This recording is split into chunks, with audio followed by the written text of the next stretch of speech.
In the same fast-paced and technologically advanced world that we live in today is an area of our planet that remains in darkness. It is a place where 90% of the world's poor and those with the shortest life expectancy live. A place of illiteracy and high infant mortality rates.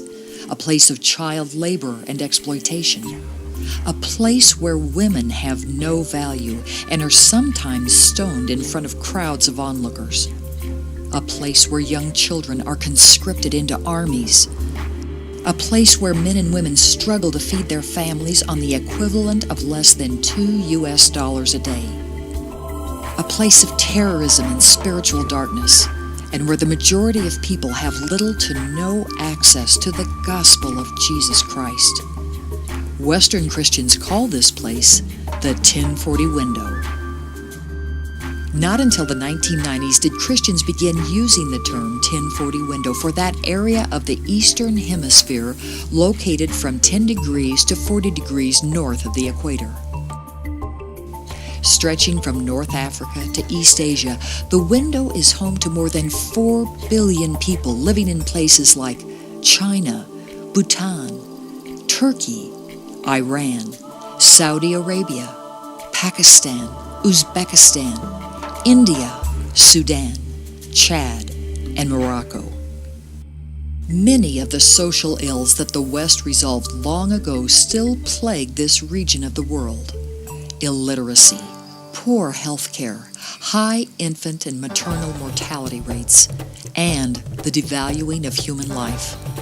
Not surprisingly, the 1040 window is the site of much religious persecution, especially against Christians. Islam, Hinduism, and Buddhism are headquartered in the window, but communist atheism and animism, the worship of so-called spirits in nature, are often also a large part of the people's belief system. Of the world's 50 least evangelized countries, 37 of them are within the 1040 window.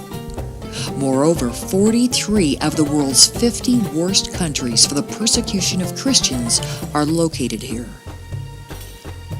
The result is that the vast majority of the people who live inside the window live in constant fear for their physical safety and without any hope for their future. And yet, from the beginning, God has had a plan for the people in the area we call the 1040 window. Just from a biblical perspective, the events of the Old and New Testaments were centered around the modern-day countries of Iraq, Iran, Israel, Jordan, Egypt, and Turkey. This makes it even more ironic that we now desperately need missionaries to go back into these same countries if the Great Commission is to be completed.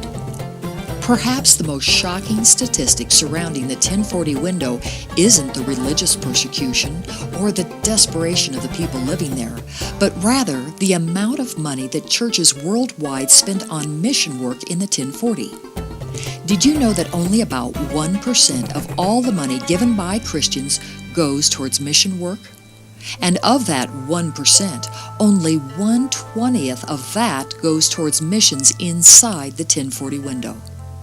The majority of mission funding goes to areas of the world where people already have access to the gospel. Think about that.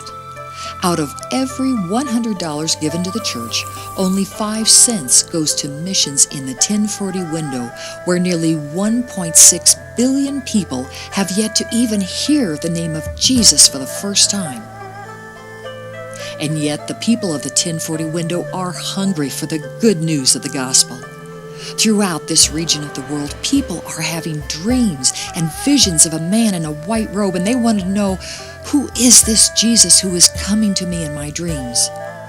In Hindu and Buddhist nations, more people than ever are eager to learn about Jesus.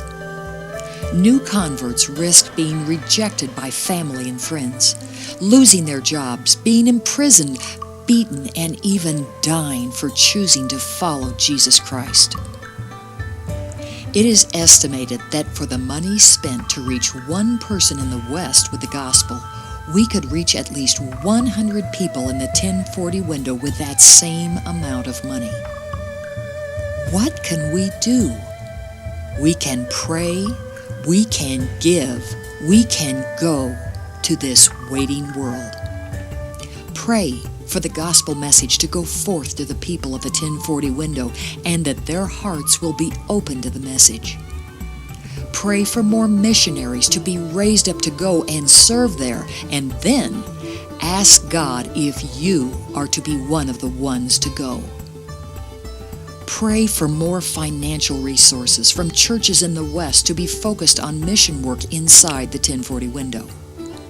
And remember, in the moments you spend praying for the 1040, there are people in the window who are dying without Jesus, who are dying without hope, and who are dying to know what you'll do